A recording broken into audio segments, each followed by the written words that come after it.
আসসালামু আলাইকুম। অনৈর ইউনিভার্সিটির পক্ষ থেকে সকলকে শুভেচ্ছা জানাচ্ছি। এই পর্বে রয়েছে হযরত ওমর রাদিয়াল্লাহু আনহু এর জীবনী।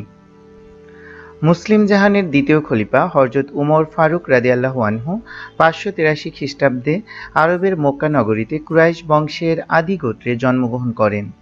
তার পিতার নাম খাত্তাব, মাতার নাম হান্তামা। তিনি ছিলেন শিক্ষিত, মার্জিত ও সৎ চরিত্রের অধিকারী। যুবক বয়সে নামকরা কুস্তিগীর, সাহসী যোদ্ধা, কবি ও সুবক্তা ছিলেন। হযরত উমর রাদিয়াল্লাহু আনহু এর ইসলাম গ্রহণ।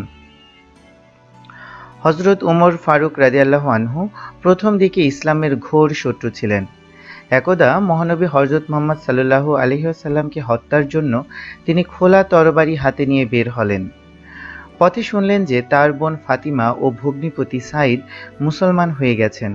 তিনি তাদের হত্যা করার জন্য তাদের বাড়ি যান।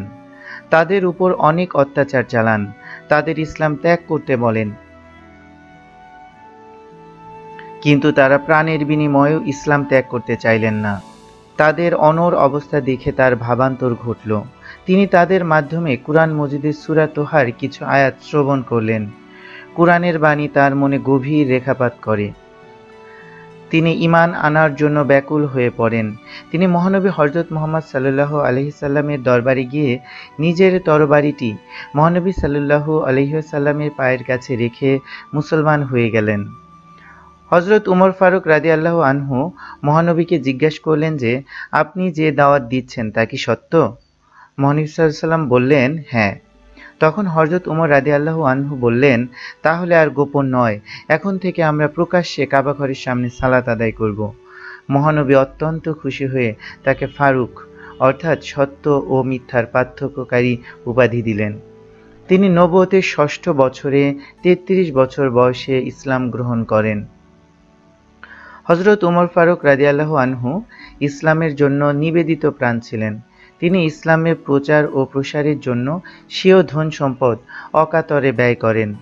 তাবুক অভিযানে হযরত উমর ফারুক রাদিয়াল্লাহু আনহু তার সমুদয় সম্পদের অর্ধেক আল্লাহর রাস্তায় দান করে দেন। হযরত উমর ফারুক রাদিয়াল্লাহু আনহুর ন্যায় সাহসী হয়েও আমরাও সত্য পথে চলব ও সত্য কথা বলবো। ন্যায় বিচারক। হযরত উমর ফারুক রাদিয়াল্লাহু আনহু ছিলেন ন্যায় ও ইনসাফের এক মূর্ত প্রতীক। আইনের চোখে তিনি ধনী, গরিব, উঁচু নিচু, আপন পরের মধ্যে কোনো ভেদাভেদ করতেন না। মদ্যপানের অপরাধে স্বীয় পুত্র আবু শাহমাকে তিনি অত্যন্ত কঠোর শাস্তি দিয়েছিলেন। হযরত উমর রাদিয়াল্লাহু আনহু ছিলেন উদারমনা। রাষ্ট্রের গুরুত্বপূর্ণ কাজে তিনি সাহাবীদের সঙ্গে পরামর্শ করতেন এবং তাদের মতামতের প্রতি গুরুত্ব আরোপ করতেন। হযরত উমর ফারুক রাদিয়াল্লাহু আনহু এর চরিত্র। হযরত উমর ফারুক রাদিয়াল্লাহু আনহু ৬৩৪ খ্রিস্টাব্দে খিলাফতের দায়িত্ব গ্রহণের পর তার মানবীয় গুণটি আরও উজ্জ্বল হয়ে ওঠে। তিনি সত্য ও অসত্যের বিষয়ে অত্যন্ত সজাগ থাকতেন। তিনি রাষ্ট্রের সকল অধিবাসীর খোঁজখবর রাখার জন্য পুলিশ বিভাগ ও গোয়েন্দা বিভাগ প্রতিষ্ঠা করেন। সেনাবাহিনীকে সুশৃঙ্খল করার জন্য প্রতি ৪ মাস পর বাধ্যতামূলক ছুটির ব্যবস্থা করেন। কৃষিকাজের উন্নয়নে খাল খননের ব্যবস্থা করেন। জনসাধারণের অবস্থা স্বচক্ষে দেখার জন্য তিনি রাতের অন্ধকারে পাড়া মহল্লায় ঘুরে বেড়াতেন। ক্ষুধার্ত শিশুর কান্নার আওয়াজ শুনে তিনি কাঁধে করে আটার বস্তা নিয়ে তিনি তাঁবুতে দিয়ে আসেন। স্বীয় স্ত্রী উম্মে কুলসুমকে প্রসব বেদনায় কাতর এক বেদুইনের স্ত্রীকে সাহায্য করার জন্য তার ঘরে নিয়ে আসেন। পৃথিবীর রাজা বাদশাহদের ইতিহাস পর্যালোচনা করলে এমন প্রজাবৎসল শাসক আর খুঁজে পাওয়া যাবে না। মানবদরদী হযরত উমর ফারুক রাদিয়াল্লাহু আনহু ছিলেন সাম্য, জবাবদিহিতা ও মানবতা বোধের মহান আদর্শ। একদা এক লোক স্বয়ং তার বিরুদ্ধে অভিযোগ করল যে বায়তুল মাল থেকে প্রাপ্ত কাপড় দিয়ে কারো পুরো একটি জামা হয়নি, অথচ খলিফার গায়ে যে কাপড়ের একটি পুরো জামা দেখা যাচ্ছে। খলিফা অতিরিক্ত কাপড় কোথায় পেলেন? খলিফার পক্ষ থেকে তার পুত্র আব্দুল্লাহ রাদিয়াল্লাহু আনহু উত্তর দিলেন যে, আমি আমার অংশটুকু আমার আব্বাকে দিয়ে দিয়েছি, এতে তার পুরো জামা হয়েছে।